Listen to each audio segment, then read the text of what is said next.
First of all, let me start. I would like to welcome you all to this session of the Prime Talk today. I'm Professor Rym Ayadi. I'm the president and founder of the Mediterranean Economics Association and senior advisor of the Center for European Policy Studies. I'm very happy and pleased to be today here at Brussels with the Center for European Policy Studies, seeing all my colleagues here at the CEPS, and also all of you to moderate this session on clean energy transition for Europe. And I think this is a really great momentum for Europe, for many regions of its neighbors, really to rethink the policies of Europe toward this neighborhood and also toward the world. I think this is what we've seen during this crisis of the invasion of Ukraine. Now, many experts, in fact, qualify 2022 as the year of Europe's great energy crisis. We've seen it, we have lived it in many countries, looking, for example, at the prices of energy, which has really soared much all the years that we've seen energy prices during this decades. Also, in the eve of the war in Ukraine, Europe experienced great shock, in fact, similar to shocks that we've seen in previous years, in the 70s. In fact, impacting global energy demand and also overall supply, but also the political order. And I think this, in fact, happened while Europe was still grappling to recover from the COVID pandemic, and also the implications and consequences of this, and really trying to stand by its commitment to the Paris Agreement targets, and also moving away from the fossil fuel. I think these are all tensions which put Europe in a very difficult position. In fact, while we need to transit from fossil fuel to clean energy sources, but then at the same time, the transition is costing much more money than what we have thought previously. So, although there has been moves to discourage upstreaming fossil fuel investments, this has happened, in fact, but there has not been really sufficient acceleration in the investment and deployment of alternative energy sources or reduction of fossil fuel demand. And supply and demand for fossil fuel, in fact, for energy sources are still increasing, and this is, we've seen it over this last year. So what to do? This is a very difficult position for Europe and for many other countries as well. Now, on the dependence side, Europe found itself energy dependent on Russia, and this has been really a great shock, finding a country which really is also using in fact, storage gas capacity as a geopolitical weapon, also putting, trying to put Europe on its knees as a measure also to negotiate in this war.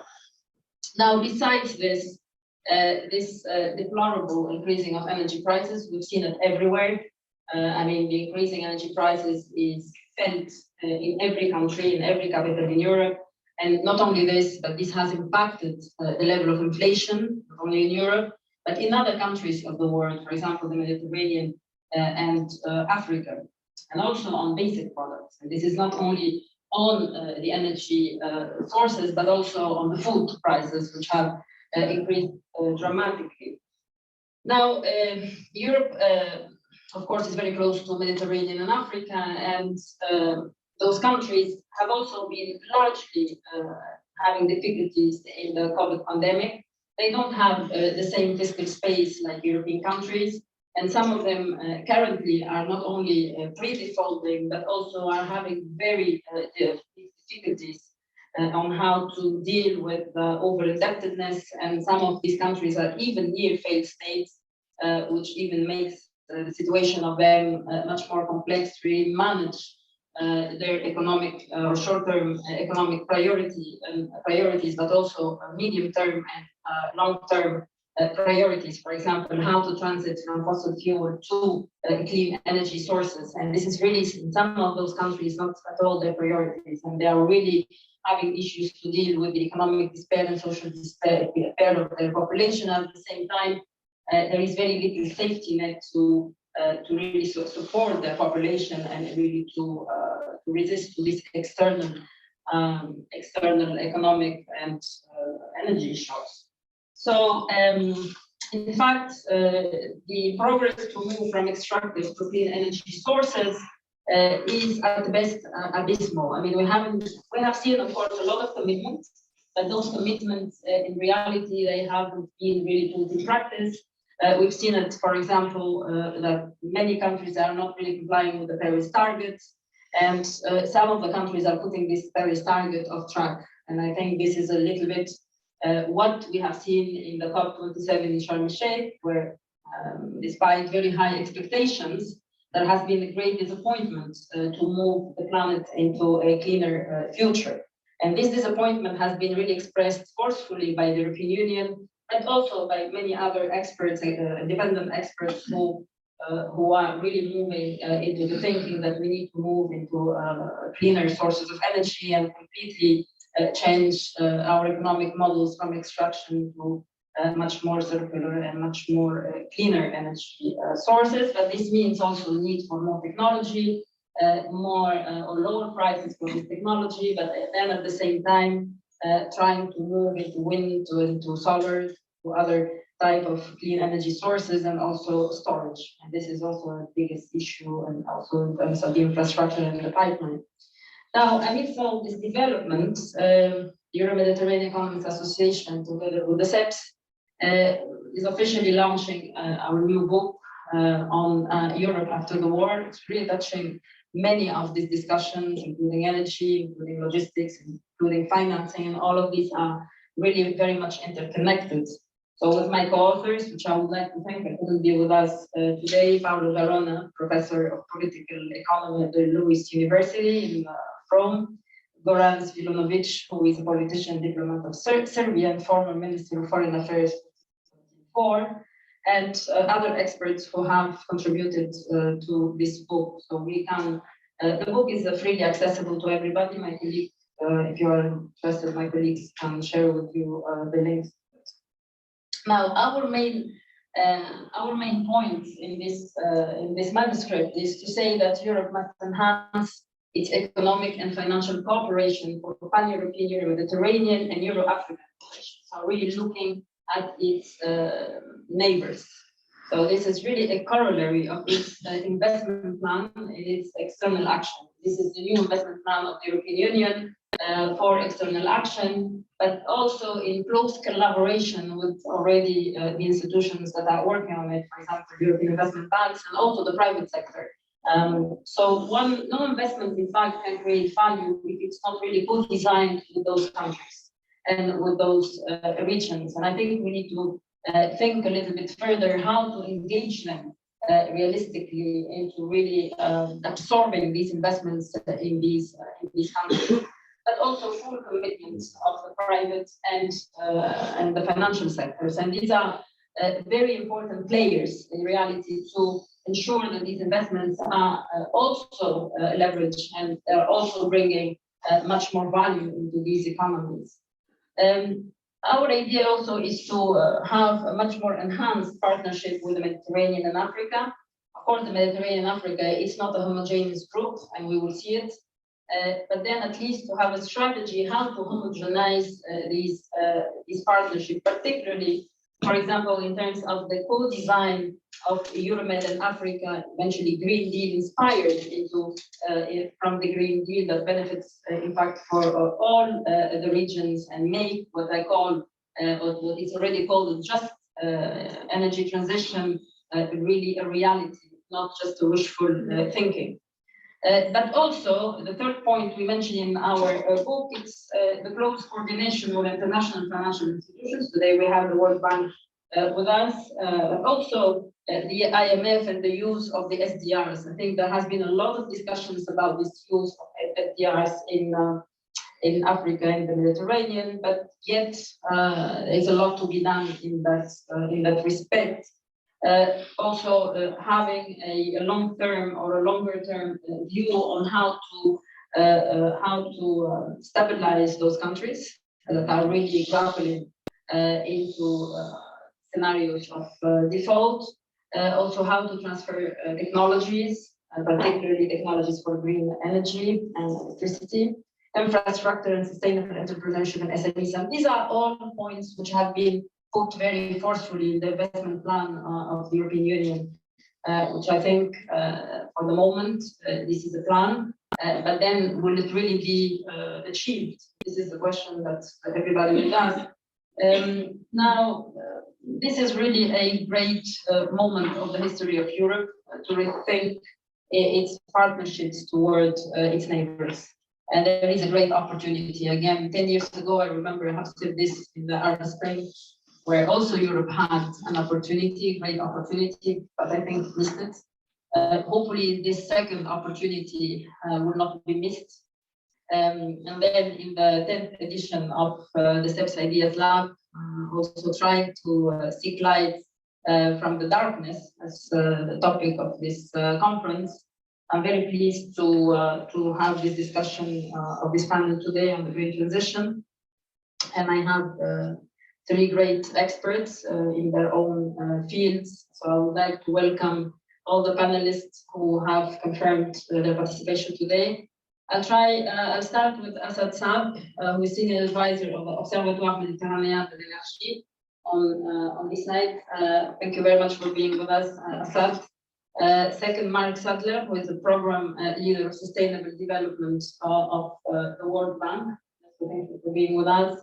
And then Luca Giansanti, who is the Head of European Government Affairs of EMEA.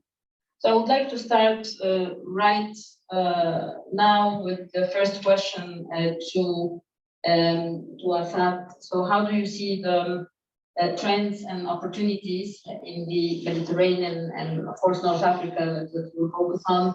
How do you see also Africa in the whole Euro-Mediterranean, Euro-Africa partnership? Okay, thank you. And let me first thank Professor Rym and CEPS for inviting me to join this distinguished panel and sharing with you OME perspective on green energy transition in the EU and North Africa, as Rym said. So Africa is quite complex, and there are a lot of challenge and variety of challenge depending on the regions and countries. I'll say a few words after that, but presenting first the Mediterranean perspective and coming after Africa. OME is a think tank carrying studies and research on the energy sector in the Med region, and is somehow the voice of industry, and as far as gathers 20 energy companies around the Mediterranean, and OME is chaired by Lapo Pistelli, Lucas colleague at ENI, so we are very proud to have Lapo with us.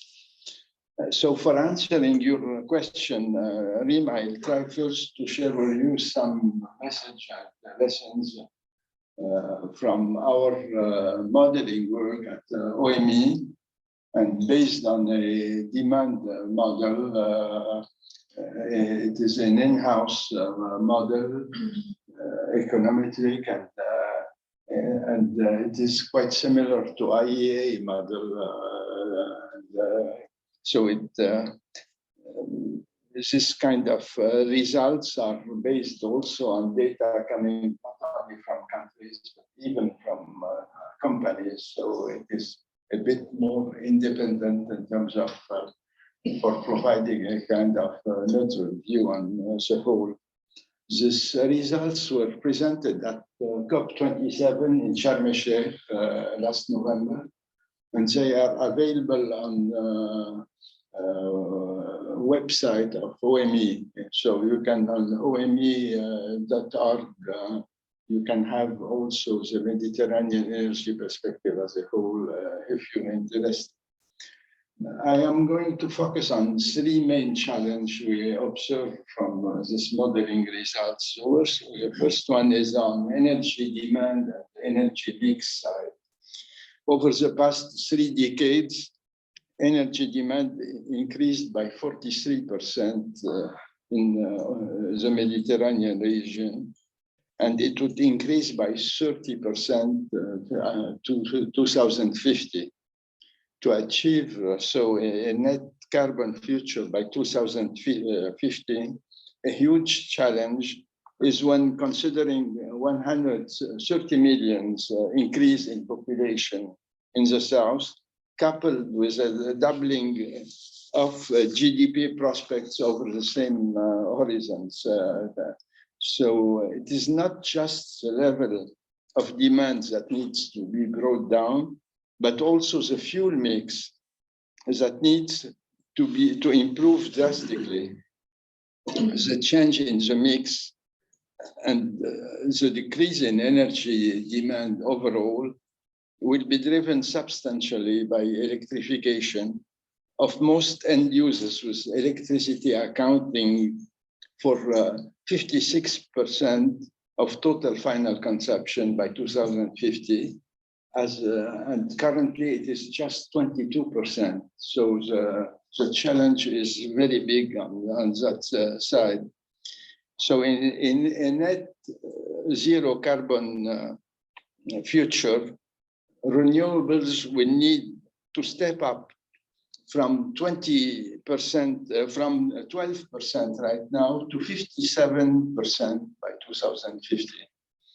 And nuclear will be also around, and with 17%, mainly on Europe side, and fossil at 26%. So this is what we can say a kind of first challenge. The second one is the big contrast across the two shores of the Mediterranean. As you know, on the north side, there is a decline in energy demand due to mainly to efficiency measures and the falling population trends. But on the other side, on the south, energy demand has been soaring, and population and economic growth thriving. So to reach a carbon neutrality by 2050 in the north, energy demand will need to be reduced by further 40%, while energy demand in the south has to be capped at to 2050 at the current level. So this is a very, very huge challenge. In 2030, even if all NDC are reached, fossil fuels will still account for 80% of the energy in the energy mix in the south, and 52% in the north. So at medium term and at longer term, this would be a kind of double challenge to avoid the worst climate impacts for the Med region. This means reducing carbon emissions nearly tenfold, from 2,000 million tons to 235 tons by 2050, tenfold. So this means that the future of power generation is decidedly green.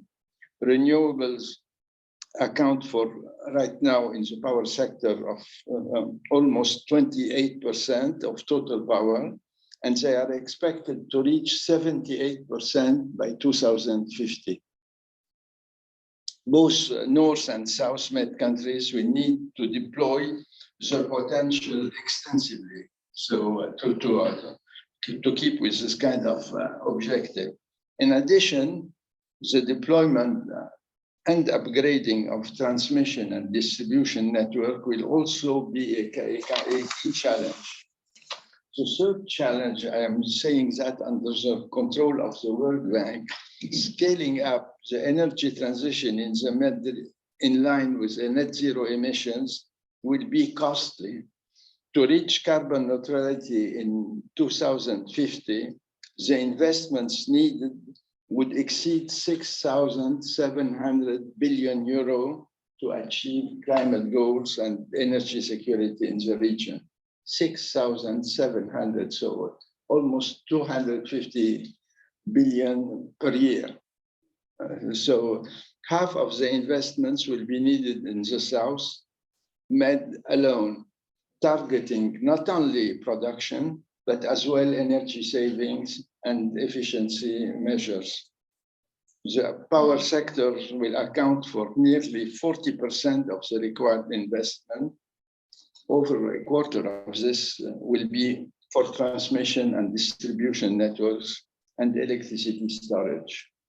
As you can expect, international private fundings are essential to meet this large investment need. So from that, what we can say finally, that as far as geographical north-south dissemination is concerned, I think we need to consider two existing scenarios. On one hand, there are north, meaning European countries, which are reviewing their energy systems and gradually replacing their installed capacity and stepping up innovative technologies such as hydrogen, electricity storage, carbon capture, smart grid. And on the other hand, are the emerging and growing countries of the South, where decisions are being today about a new additional capacity and innovative solutions, which are more crucial.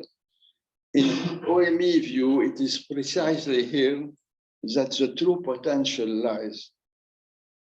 Because if these countries decide to adopt low carbon solution, they will make a decisive contribution to the global green transition. However, if they choose to rely on traditional technologies, we will remain tied to large-scale carbon emissions for another 30 or 40 years. This is why I believe it is essential to focus on emerging countries and emerging markets and ensure that these new technologies and innovative solutions are adopted and implemented in their respective regions. So this is the main lesson. With regard to Africa globally, you have just to keep in mind that North Africa plus South Africa represent just 30% of total population of Africa, but they consume 80% of total energy right now. So this is this kind of challenge I mentioned about North Africa may apply to some countries, of course, South Africa, and somehow also to Nigeria or Angola, or but they don't represent the whole challenge of other regions, mainly Sub-Saharan countries, and where are there some very specific challenge. As you know, the big challenge in Africa is about energy access, as far as half of the population is still without electricity. So how to cope with this kind of big challenge. And other big challenge also with regard to Africa countries and the region is the role of biomass. So it is somehow renewable, but we have also to make it as green as possible in terms of using biomass. Also we have to mention the big difference between urban and rural area in Africa, where you have also a big of contrast and a lot of challenge country by country. So let me conclude mentioning that the European Green Deal is a considerable move in the right direction, but there is an urgent need of primary importance to create a more integrated North-South energy market, meaning a new global deal, Europe, Mediterranean, Africa, which is a win-win, mutual beneficial situation, offering a kind of new form of cooperation opportunity to address the fast-growing energy demand in the south, while favoring low-carbon, renewable energy sources and energy efficiency solutions. So to finish just one, let me quote President Mitterrand in France said some 40 or 50 years ago that without Africa, France will not have a primary role in the 21st century. Let me just say that today, that without Africa, Europe will not have a primary role in the 21st century. Thank you for your attention.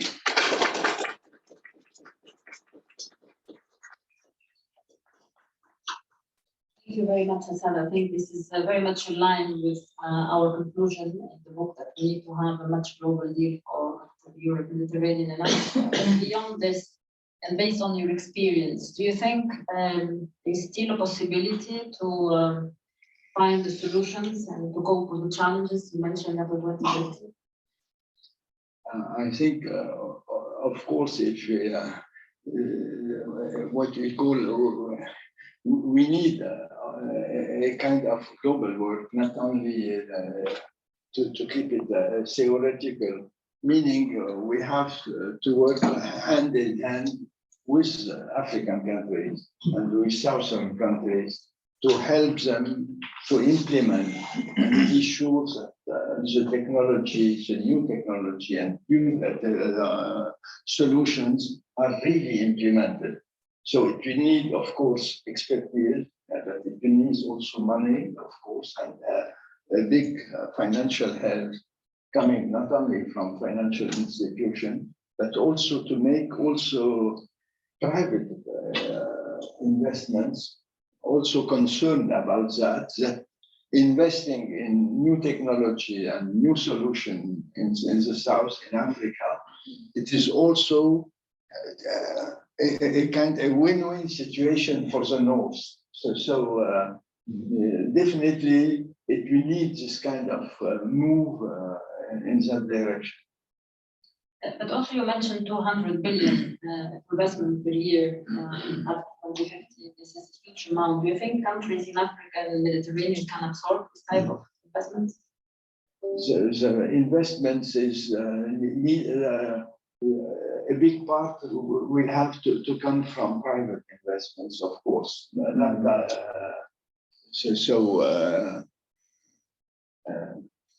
From, of course, international business. But with regard to the kind of move in that, I think we need to be more what we call pragmatic, working more on projects and much more on just aid to countries. So when it comes to projects, it means it is more pragmatic in terms of finding out the main, good results in that direction. Thank you very much, Assaad. Now I'd like to give the floor to Luca. So Luca, you heard many times the role of the private sector as a European company with large presence in Africa. How do you see your role? Do you think the acceleration to clean energy transition is feasible based on all the challenges that Assaad mentioned? And what can you play as a company over there? And yeah, it's a difficult question. Yes. A lot of these great challenges, not only from the south, but also from the north and the situation of the energy market in Europe, of course, since the war in Ukraine. Many thanks, Rym, and for inviting me to this debate. Yes, difficult question. Maybe just a few words to introduce Eni. To introduce Eni for those who don't know that the company Eni is today an integrated energy company operating in around, I think, 66 countries in the world. Africa has been the core of our business since the beginning, but now, I mean, we're present everywhere. Being an integrated energy company means that all technologies are part of our portfolio. I mean, from the traditional oil and gas to wind, solar, energy from ocean waves, anything that can be useful to bring energy into decarbonize energy. It's relevant for us. Technological innovation is one of our specific features because we do believe that new technologies will be needed to reach the 2050 targets. And so we invest a lot internally in that. And the other specific feature of the company is probably what we call the dual flag approach. So in the countries where we operate, mainly in Sub-Saharan Africa, in parallel to the upstream investments, we always provide socioeconomic programs to support the local communities where we do operate. This has allowed us to become a partner for the governments, for the local governments and the communities. Before trying to reply to the question that Rym asked me, I mean, maybe a comment on the use of fossil fuels. It's a tricky concept, fossil fuels, because it encompasses both coal, oil, and gas. And honestly, that's not the same in terms of GHG emissions. So I would prefer, I mean, to keep these three energy areas separate, because in the case of Africa, as in the case of Europe, and we are seeing it these days and months, natural gas is the energy carrier that will probably accompany us through the transition. The transition is a journey. I mean, it's a process. And of course, we all agree on the target to be achieved at the end of the process by 2050. But how to get there is a tricky question, and probably a mix of gas and renewables is for Africa one of the solutions. Now, sorry for this long introduction. We do see that both continents, Africa and Europe, are facing the same, how to say, energy trilemma. I mean, they need to marry energy security, and was mentioned also, sustainability of energy and affordability. Of course, in pursuing the net zero target by 2050. The same challenges doesn't mean that the same approach would work for both continents. We need to be clear about this. But at the same time, a commonality of goals means that there is a lot in terms of synergies, of complementarity between the strategies that both continents can implement. Of course, I'll bring it to this debate the point of view of the private sector. Let's keep it in mind. As a company, the energy trilemma is at the heart of our strategy. We have a long-term strategy to become a net zero company by 2050. And of course, the energy trilemma is at the heart of it. But this energy trilemma also underpins our relations with the African countries where we operate. We have been working in Africa since 1954. We are now present in 14 African countries. So I think that this allows us to draw some conclusions, and I'll do it at the end of my intervention, which are relevant to today's debate. But now let me go through the three main elements, which means, energy security, environmental and climate sustainability, and affordability, because these three elements, they all reflect on the relationship of Europe with the African countries. Security of supply comes first because it's been a priority of the last year, of the last 12 months, since the war in Ukraine. I mean, the EU had to swiftly replace the considerable amount of gas supply coming from Russia. And that has had huge implications for Europe's relations with Africa. We can proudly say that we were called to play a role in this substitution, and we managed to achieve and deliver results in a very rapid way, I have to say, because we were able to provide additional gas and LNG supplies from Africa to Europe. And this thanks to our operations in Algeria, Libya, Egypt, Angola, Mozambique mainly. These are the main suppliers. How this was possible at the speed that we made it. This has been achieved only because we were able to count, as I mentioned before, on very long-standing, sound, solid partnerships and continued investment with the African continent. And this has been a specificity for Eni, while other companies in the energy sector were looking elsewhere, we have been consistently looking at Africa. Mm-hmm. And we are convinced that Europe's destiny in terms of energy is really closely linked to Africa's destiny. And we do not see a contradiction between meeting Europe's needs in terms of security of supply with Africa moving or progressing in its sustainable growth. So this is the first point. So security of supply has to be a key element of this relationship, in our view, and it's very relevant to the discussion that we are having. Now, moving to the second element, environmental and climate sustainability. This is a basic concept which is often neglected. And that is, and it was, Omer reminded us a while ago, the transition needs to be funded. It requires a lot of funds. This is true for both Europe and Africa, of course. Many African leaders have a strong belief on the fact that responsibly and sustainably exploiting their natural resources, of which the world is in demand in the medium and long term, is a basic precondition for Africa growth and development. We need to listen to African leaders, and honestly, we do share their views and support this view of this. What, as a company, we have been doing in supporting them in this way?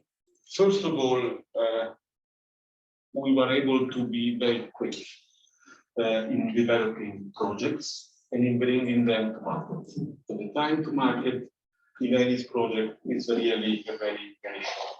And of course, referring to upstream oil and gas projects in Africa. Short timelines in bringing those projects to market can guarantee governments in Africa with revenue streams that can be reinvested in the clean energy transition. As I said, we've been very good at this, and we've been providing those governments with a lot of revenues, of course. This dimension of the relationship is not always present in the implementation of many Eurocentric, sometimes paternalistic approaches to the EU-African relations, but it should be kept in mind. Secondly, we are committed to make our upstream operations compatible with the long-term decarbonization of objectives, which means that we embed in our new upstream projects both natural climate solutions, forestry, agricultural development projects, and clean cooking initiatives. Because we should not forget that Africa has a major problem in burning biomasses, which is always much more polluting than anything else. So to move away from burning biomasses, clean cooking initiatives are very relevant. With these initiatives, we are able to completely offset our Scope 1 and Scope 2 emissions linked to the upstream projects. This approach is based on the UN scheme, the Red Palace, and of course has key positive implications for Africa's energy transition. It helps nature conservation, has a positive impact on local communities, because we should not forget that local communities are often the most exposed to climate change. Third element of this environmental and climate sustainability is through the diversification of our activities in the continent. Because we have started to deploy large-scale strategy based on bioenergy, which means linking together the energy and the agricultural sectors based on a circular economy approach. This will be key to decarbonize in Europe the transport sector, but also it will allow, through the supply, of course, of feedstock for the biorefineries in Europe, but it also allows Africa to develop new agricultural projects, what we call agri-feedstock projects, supporting local communities, developing local skills, so providing people with a new revenue streams. We did start these projects in Kenya and Congo, but 5 additional countries are involved. So the environmental and climate sustainability of energy production is key in our approach, both to Africa and Europe, of course. And it's an element that should be always reconciled with the priorities of both continents. Having resources to be devoted to the energy transition, offsetting GHG emissions is very relevant, and developing new value chains linking Africa and Europe are in the core of this area. Final point, but not the last one, it's affordability. I'm mentioning this at the end only to make it a key point of this discussion. In Africa, unlike Europe, affordability means access to energy for the people. This is the fundamental starting point of any discussion about the energy transition with African leaders that should be based on mutual respect. I mean, we know that half of the population on the African continent has no access to clean energy or no access to energy at all. And this figure, unfortunately, has remained substantially steady despite all the efforts made in the last years. So this has to be taken into account.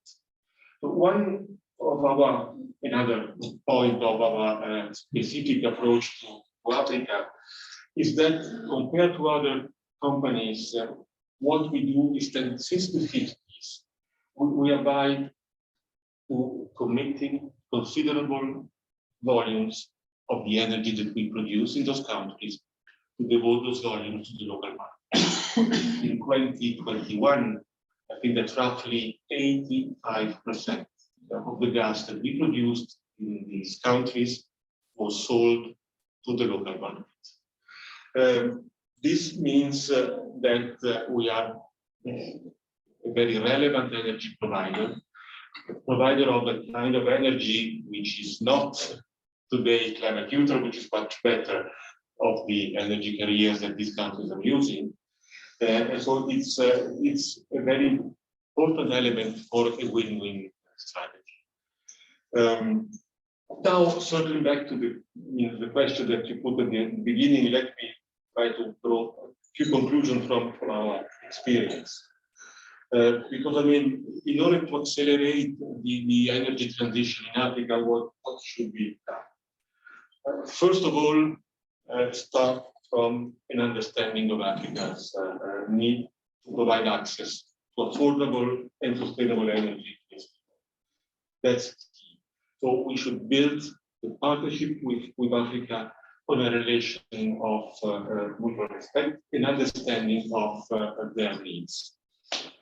This means support to the development of their domestic natural resources, such as natural gas, but also support them in the full array of renewables, which have a large potential on the continent, and also support them in the deployment of new technologies. CCS was mentioned.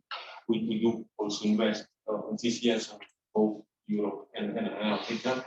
CCS that can support a sustainable industrial growth in those countries.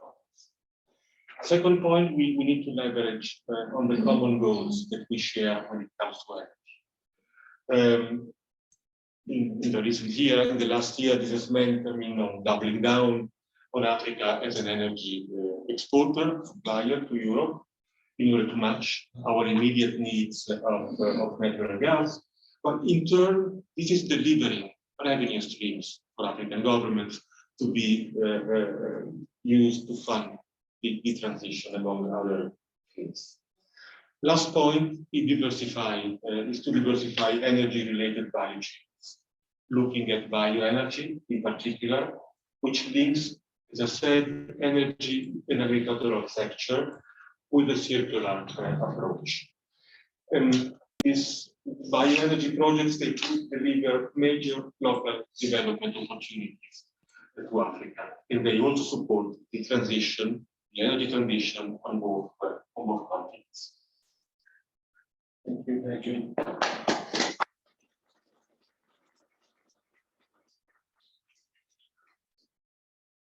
Thank you, Luca. This is quite comprehensive. Covered a lot of questions. I'm going to take a few before we remark on the financing side. Obviously, trade-offs are great, and the challenges are even greater to be able to move into a really clean transition. And I understand that you want to decouple the sources of energy.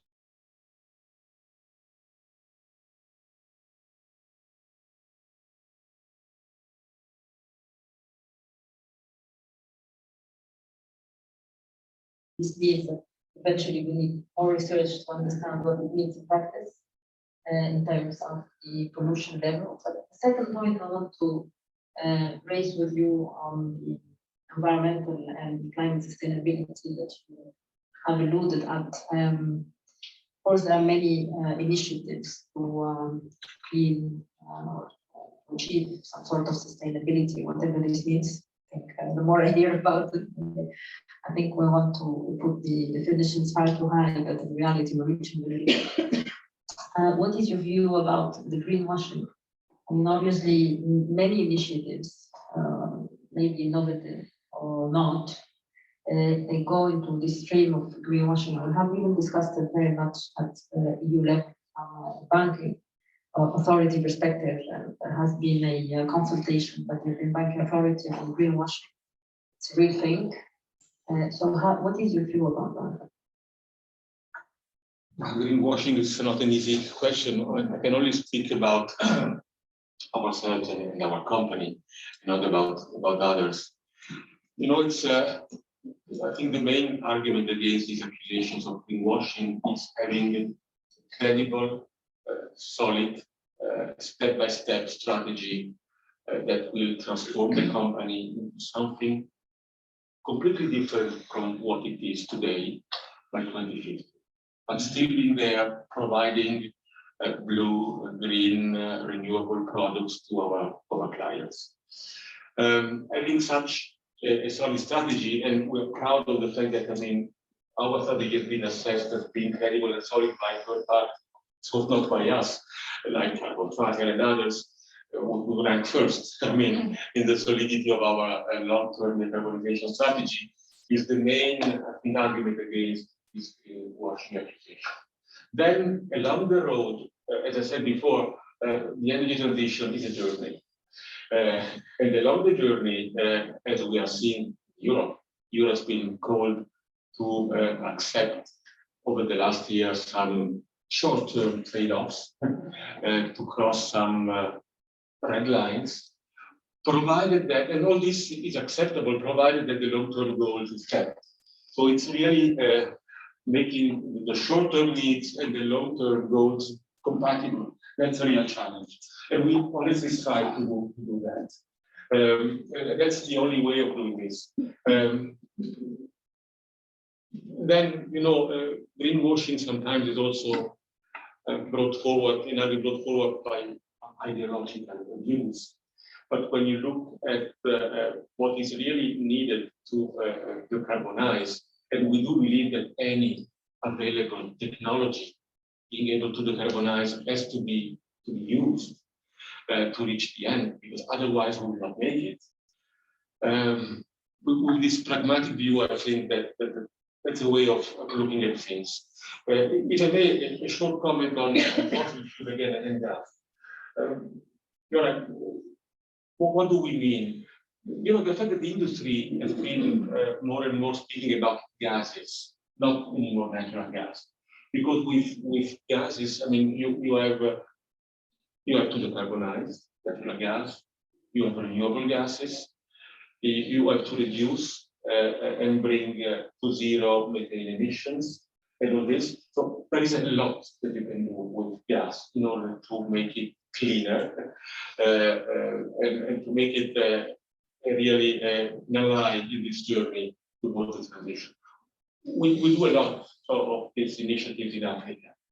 I mean, Algeria, for example, because of our common decision to replace Russian gas supplies, Algeria, together with Norway, has become one of the first gas suppliers to Europe. And it's clear to all of us, not only companies, but governments in the EU, the US, that making Algeria energy sector cleaner is the priority. Mainly because of this growing role of energy supplier to Europe. We are working with the Algerians in order to support them in making progress on efficiency, renewables, flaring, venting, or anything related to methane emissions. And we all hope, and when we say all it's the EU Commission, it's the US government, us, any, to be able to present some results at the next COP in November. I have another question. What would you recommend Europe to do to deal with the transition? Means, do you think Europe should have clear strategy on how transit into green energy future for Europe and also in collaboration with this region? We do have a strategy, of course, in Europe, and the strategy being the Green Deal with all its legislative implication. It's the main driver of our strategy as a company, of course. What Europe probably needs to do is now, after the Russian invasion of Ukraine, maybe to adapt a little bit some of the decisions taken before the war. Looking at gas infrastructure, for example, legislation that has been put in place before this crisis is preventing the EU from funding additional gas infrastructure. And that's needed in Europe, and that's needed in Africa as well, actually, on both continents. If you want to keep the energy prices and the gas prices low, you need redundant infrastructure.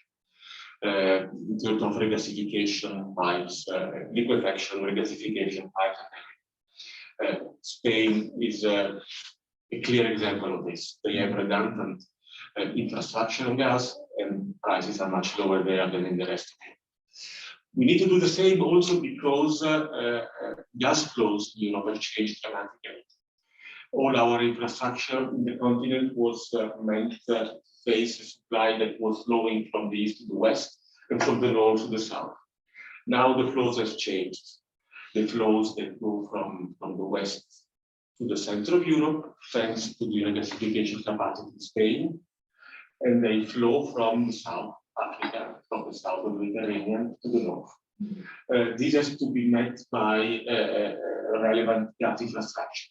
Without infrastructure, the prices will remain pretty high. Thank you very much. I think the more I hear, the more clarity I see. This is the nature of this debate. I would like to go to Marc on the World Bank. You heard the needs, financial needs for financing energy efficiency, renewable infrastructure, globally and in Europe and in Africa and the Middle East. Our colleague from the EIB will not be with us today. She was sick. But EIB is doing a lot already on energy transition, energy investment, renewables, of course in Europe. In Africa, still small projects. I think should be step up effort. And how do you see this financing, and what have you done in terms of financing infrastructure in the World Bank in collaboration with EIB? Sure, thanks for that. The danger of being the last speaker after everyone already said it. But firstly, I did want to make a couple of comments on the context, because the solutions that we need to also be based on the reality that we have. When I look at the the global energy complex, this was a slow filling bath for decades. I remember sitting in Chatham House having a conversation over 25 years ago, looking at European dependency on Russian gas supply. So we talk about a shock. No, it wasn't a shock. 25 years ago, I remember sitting there and I was talking about it, and it was a political economic decision. The reality is that economics and politics sometimes diverge, and that there are outliers and risks to come.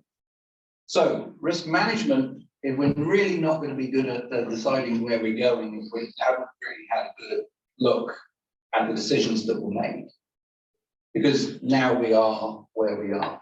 The second thing is that this global energy system has also been changing. And eventually the bath was going to overflow. What happened with the invasion of Ukraine, of course, was someone sat in an almost full bath and all the water overflowed. It took the system too far. We're currently looking at prices in sort of East Coast of the US at under $3 MMBTU for gas. We're looking at the Dutch spot market at the moment, just around 50 euros for an MMBTU. The whole infrastructure in the US was built to import LNG. Now we have to retrofit it to export LNG. But that was known over a decade ago. And so the reality is, and the reason I mention this, because I'm hearing a very sort of bipolar conversation about Europe and Africa. But I think if you're not actually taking into account the global energy system, then you may end up building something that is then impacted by other moves. Because if we look at what's actually going on at the moment, you know, the gas has started moving east. The Russian gas is now heading towards China. We're seeing the liquefaction rates increase in China, feeding East Asian markets. As those East Asian markets are being filled, they're no longer actually having to fight with Europe, essentially, to buy that LNG. So in the past 6 months, the price dynamics and the buying dynamics haven't worked globally, obviously, but I remember Bangladesh at one stage 2 or 3 months ago was having real problems buying LNG shipping. And the reason was Europe was buying everything in the market. Yeah.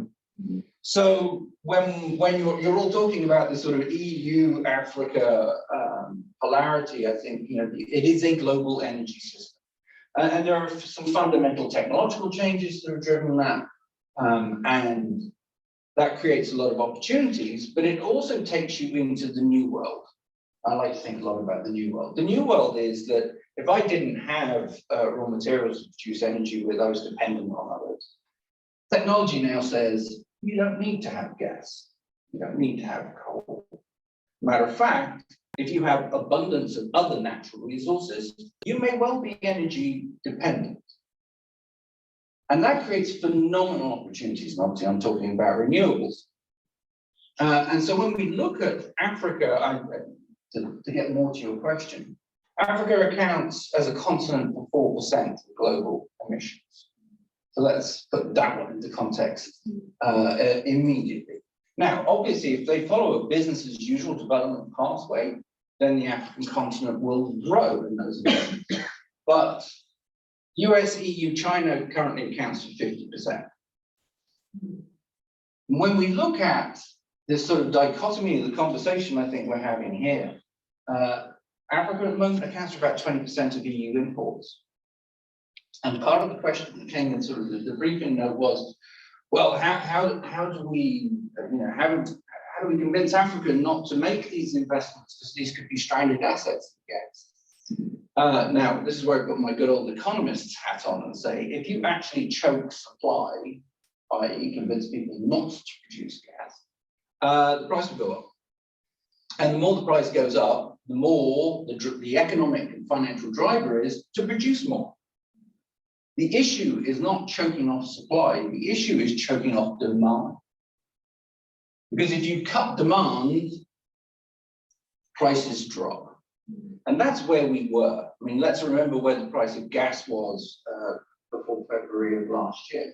We were looking at extraordinarily uneconomically viable gas deposits, coal deposits globally.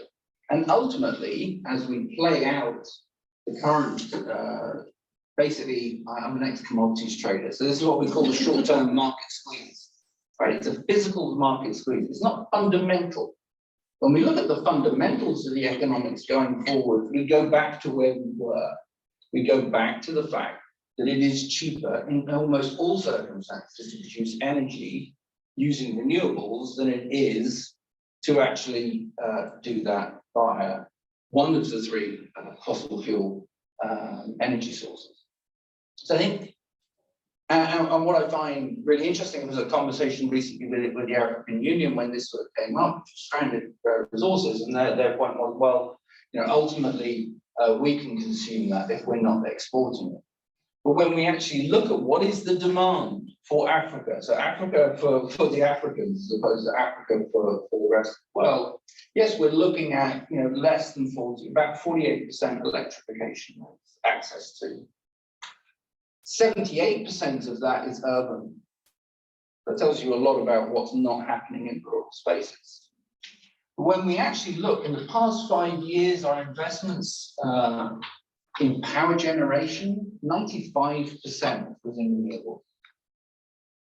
And ultimately, the World Bank, we work for our clients, and we meet their demand.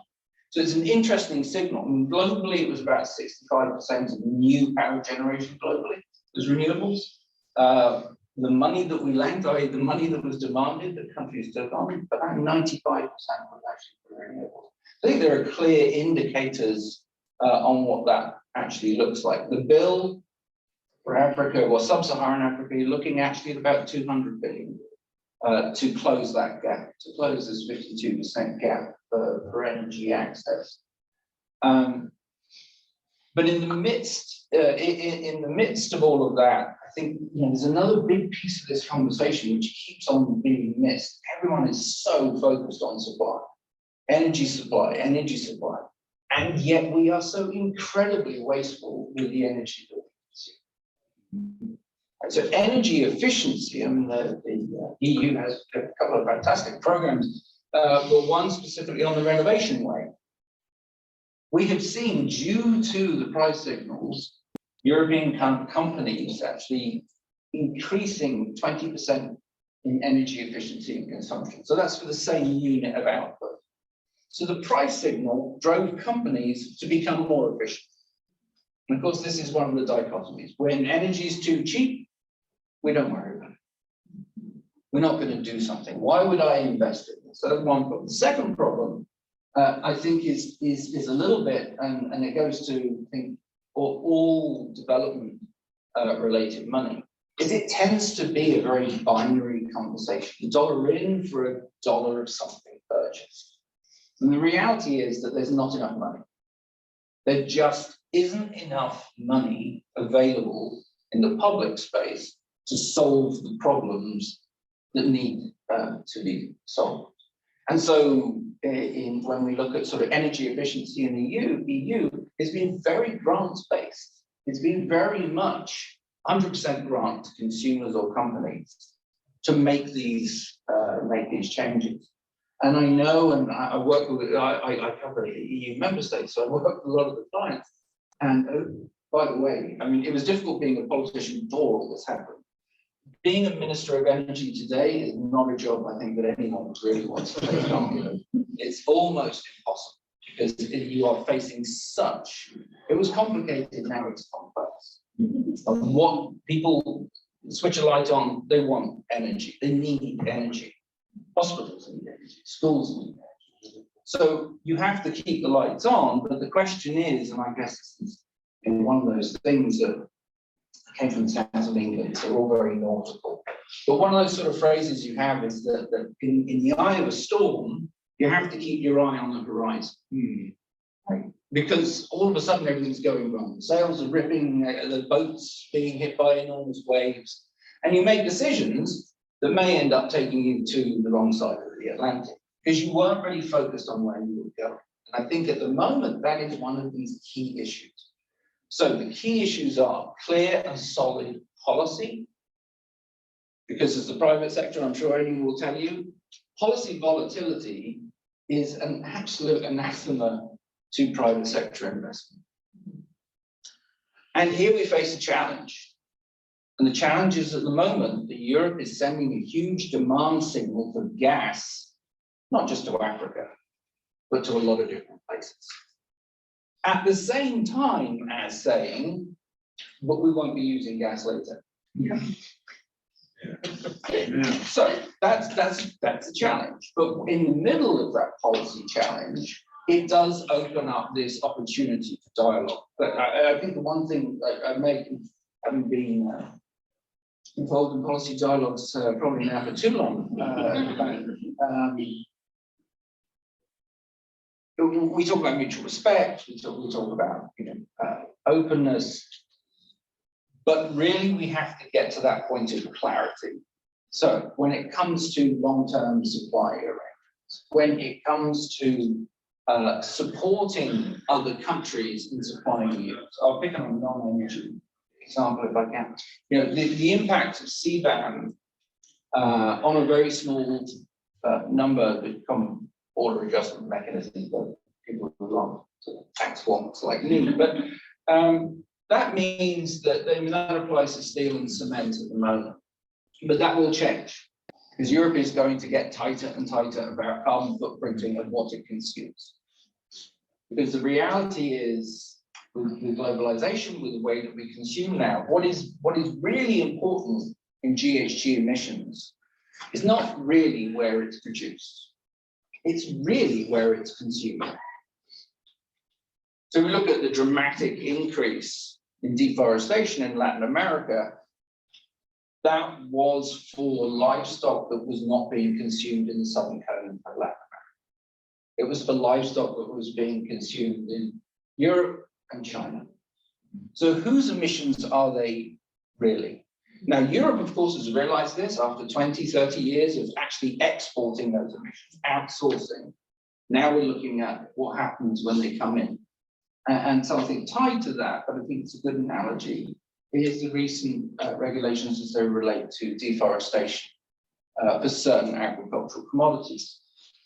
And so there is a phenomenal opportunity for the European Union to work with those supplier countries to increase their sustainability of production, to help them put in place the traceability systems, and to work with them about what that medium-term demand signal actually is.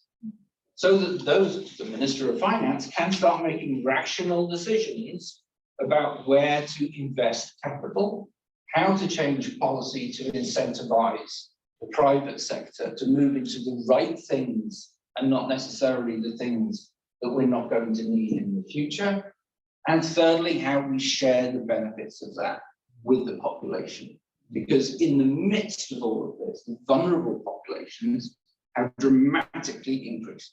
More people into poverty, more people falling below various different poverty indicators, and their ability to manage shocks has largely been taken away. COVID ate into enormous personal, family level results. So people's ability to manage future shocks is much less than it ever was. And I probably didn't answer the question you asked.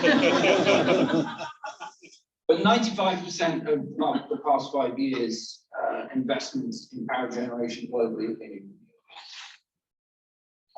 about $8 billion in the past 5 years. It's a small amount, but then we're actually a very small financial institution.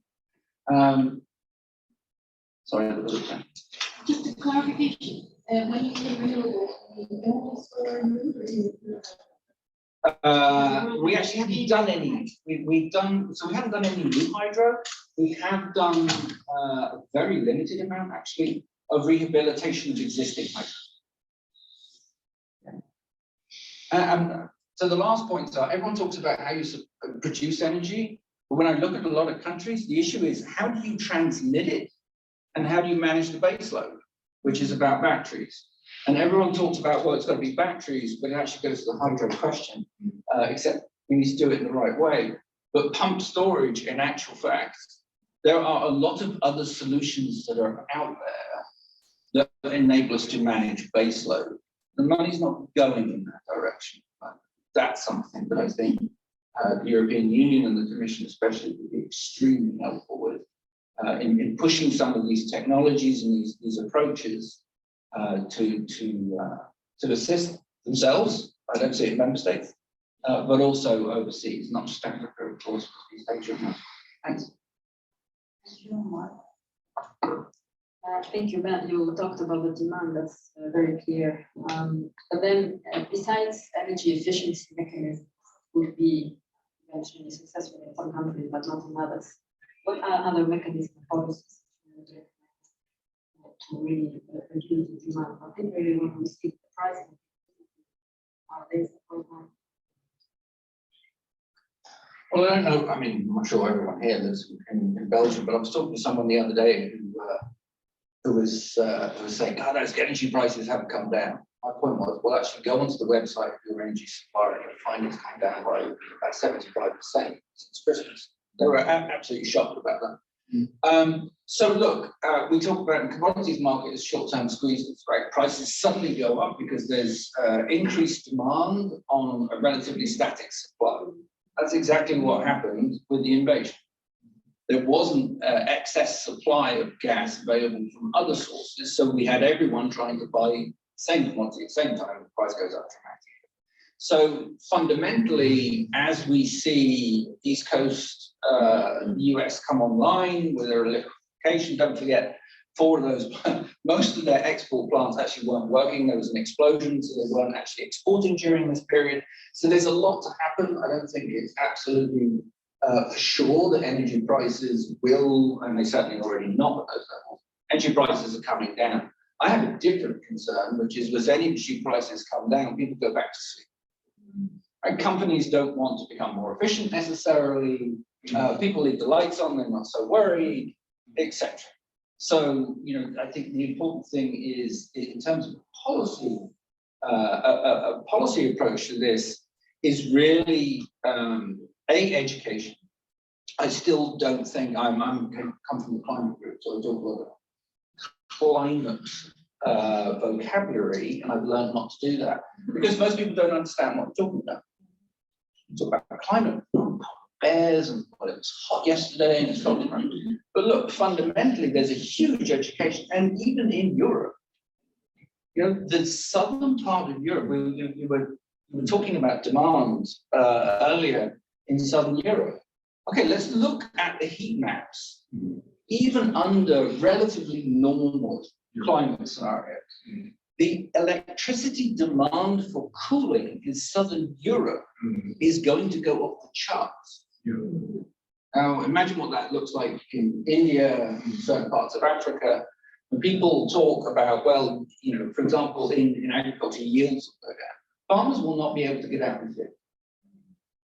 Because we're not talking an average 1.5%, 2%. That doesn't happen. I've never had an average temperature during the day. Right? You know, I go out and go, oh, it's a dreadful average temperature.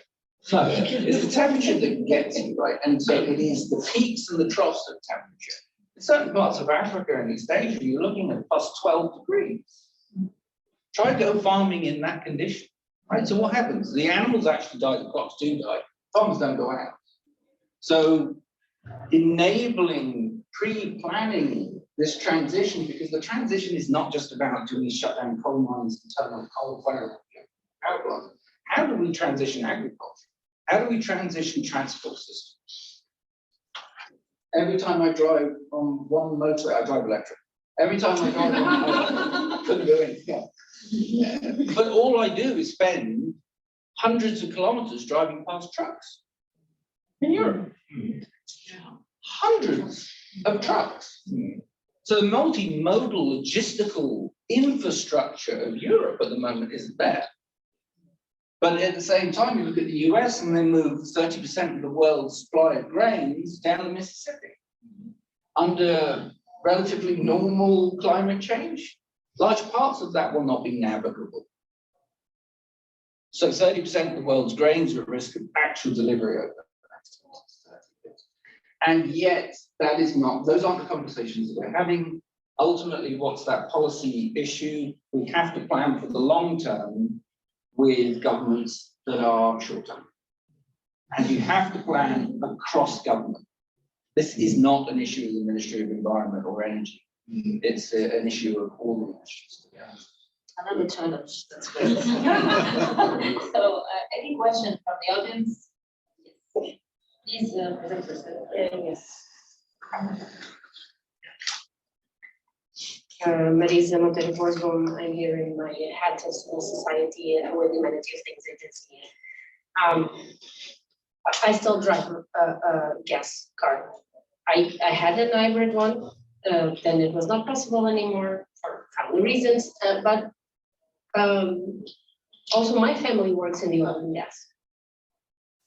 And I feel from the inside, the pain of understanding also of the people working in this industry and the great will that they want for themselves to work with everybody, but they are the bad kids in the block, meaning while we keep talking about everything else, we're not talking about the infrastructures that do still maintain society as a whole together. So my question is, how do we really continue to work on good or desirable, or as you said, the journey, how do we do this without putting the goods and the bads, and technically speaking also, not even wanting, the new generations don't want to work in the oil and gas, and they will be around for a long time. So how do we start also potentially rethinking the way we talk about things, climate, for example, or sustainability? Human sustainability may be more important than planet sustainability. If you're not here, planet can care less, and you will continue without us. But how do we start potentially going to a new discourse? Do you feel that, being in the field, that there is a need of a new discourse and maybe more mature conversations, difficult conversations of the goods are bad? Because you drive electric, and we know the extensive, terrible effect of mining, not only in human rights, but also in climate. So. I will actually try. Look, action doesn't happen with human beings unless you drive a dialogue to either end. And the reality is, as we know, that it's somewhere in the middle. But if no one is driving the conversation at either end, we never get to a middle. So I don't think we should try and I, as I say, I come from a sort of a climate background now. And I spend time with people who say, just switch it all off. And I'm like, okay, well, what are the jobs of the future? Because, the generations that saying, just stop everything. I'm like, okay, well, what would the jobs be? Because we don't have the jobs of the future today. So you're going to school, I don't know what you're actually going to learn, because a whole bunch of those jobs that essentially wouldn't exist tomorrow if we stopped it tomorrow. So I think the narrative needs to continue, and it will continue, and it's helpful because as humans, that's what we do. I think what's more important is the action. And a good example I will give you is sort of 20 years ago, the bank was involved in decommissioning of coal plants in Poland. And that was a traumatic experience for the coal mining communities. And I don't just mean the miners, I mean the whole towns. And I think the Polish government, but also the bank and others, learned an enormous amount through that. So we're currently involved in 5 of the major coal mining districts in Poland. And the reality is the transition starts at least 5 years before you actually start shutting down a mine. because you actually do need to do things, you need to retrain people. You need to find out what jobs they would like. You need to tell them and give them opportunities to find those jobs. There are people who won't move. There are companies who 90% of their revenue is dependent on supplying, steel, etc., to the coal mine. They won't have that demand once that mine actually shuts. So you have to invest in those companies to find them new markets for them to actually supply. So I think a lot of this is essentially talk global, act global. And for those communities, especially in the transition, we tend to think of coal miners, but I also think of farmers and a whole bunch of other people whose lives are going to fundamentally change. It's what are the steps that we can take now, both in terms of education and awareness of what this means and why it means, but then what are the opportunities, what can we actually do, and then you have to support them. When you actually look at decommissioning coal in a lot of countries, yes, there's, okay, I need to shut down the mine, I need to spend money on basically stabilizing those lands and bringing them back into some other productive use. And then that's generally where the conversation starts. And the reality is that almost the equal amount needs to be spent on the social compact, which is what happens to those towns. Because otherwise we're looking at some of the things that we see in West Virginia, which are, towns that have one shop, that the community is being utterly destroyed. So yes, keep a narrative going, but we have to identify those parts of the economy that actually need that support in seeing their way through. One reason is because otherwise they will continue to resist, and they will continue to invest in the political economics of resistance. But doesn't agree with it. So maybe a couple of comments from a different point of view. I agree with you, there is a need to change the discourse and the conversation. But what I can see as a witness is that that's much more difficult within this new bubble. What I see, dealing with energy and climate is that pretty often, government level, there is a double discourse. One making capital, and then when in Brussels, they do follow the mainstream within the bubble. It's very difficult to bring into the new bubble more pragmatic, down to earth concrete discourse. I don't know how that can change, but if you go back to capital cities in Europe, if you go back to territorial communities affected by climate change, you'll find from all stakeholders, anything even to be providing a different kind of discourse, much closer to what you were wishing for. It's here the problem.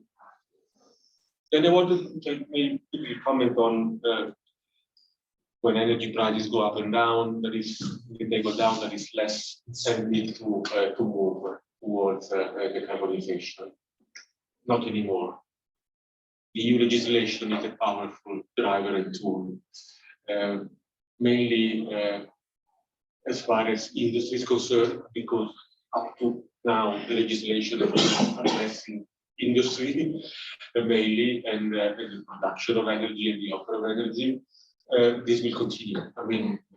Our ETS, Europe, carbon pricing, that's very effective. So this trend will continue.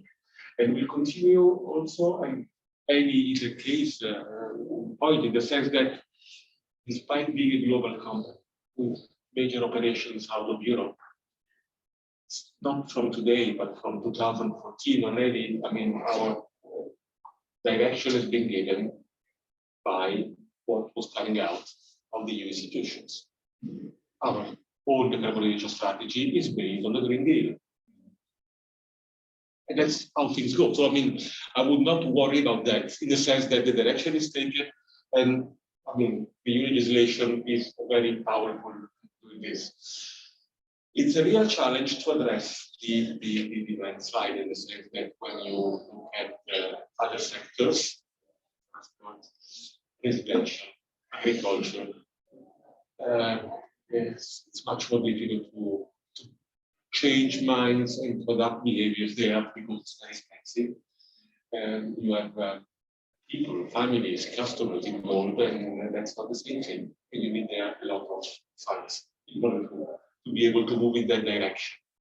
But I mean, decarbonizing only the supply side and not the demand side, it's something that will not last long in the end. Okay, thank you. Last question from Christian. Thank you very much, Rym. My name is Christian Hanold. I am an expert for the Middle East and North Africa region. I'm working with Bertelsmann Stiftung. I have one question. With your experience, Luca and Marc, do you have one or two African countries where you say they are quite a model because they can mobilize local private investments? My question is, I learned that we need a huge private investments, but can we mobilize this only in Europe? Then they are looking to the countries to the south and say, where is rule of law, where is good governance? And the indicators tell us that most countries in Africa have difficult scores regarding good governance and rule of law. So my question is, with your experience, is there one or two, how much of good governance, rule of law is needed to mobilize local private investments when we know that they have elites who are very, very rich? I point out that the elites are not just all sitting in Africa, right? The elites are sitting in all these Western capitals too. So elites are everywhere. Look, I think there are some great examples. I think Rwanda has clearly demonstrated over the years. If you look at the cook-stove programs and their take-up throughout Rwanda, that's been quite dramatic, but also private investment and other things. Kenya has made enormous steps on the energy front, and a lot of that has come down to and they did that through decentralization. A lot of that was related to decentralization.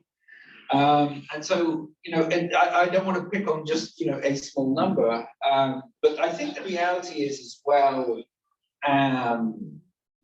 I hear a lot of talk of Africa, and it's generally, and I don't take this the wrong way, but there's probably no other way of taking it, but it's also from people who haven't actually spent any time in Africa anytime recently.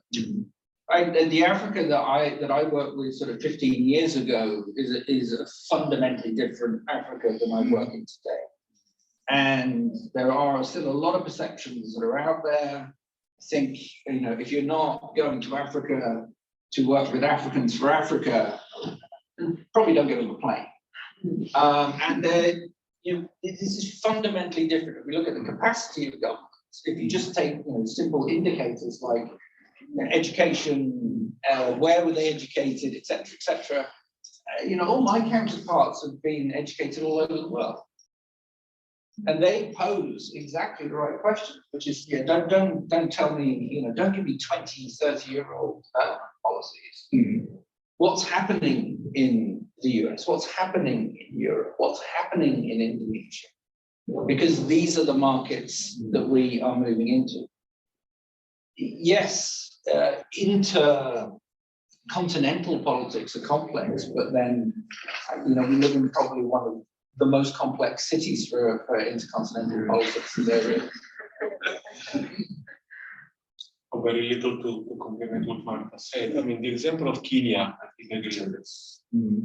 Is a good, it could be a good place, for private investment to move on. The speed at which we were able to launch this agri-feedstock project, which was completely new for a company like us. We are not experts in how to collect used cooking oil or how to grow castor plants or these kind of things. But to join forces with the local communities, we were able in a very short time to launch this agri-hubs.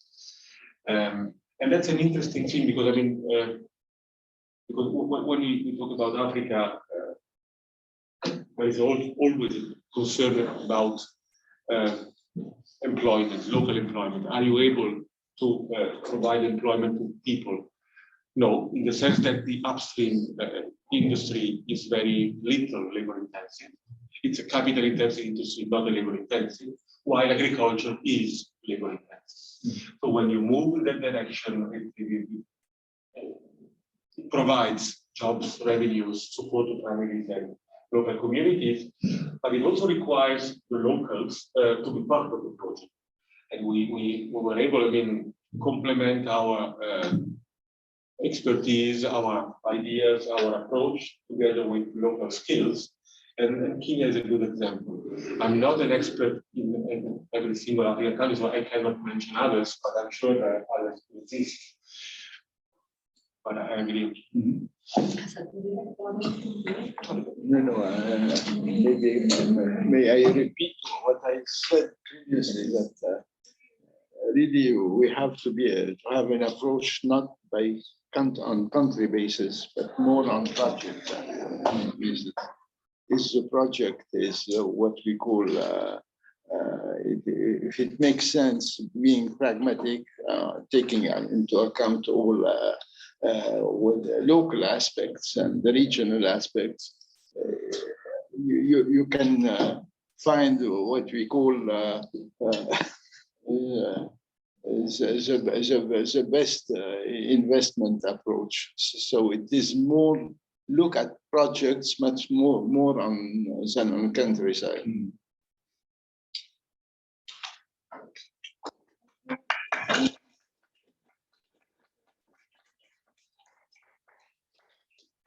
Of time. Thank you all for participating in this Prime Talk, and thank you for the speakers. It was very interesting. There are a lot of challenges waiting for all of us to reach the targets we want to reach. But again, we'll continue the discussion. Then we'll have a quick picture for lunch later. Thank you.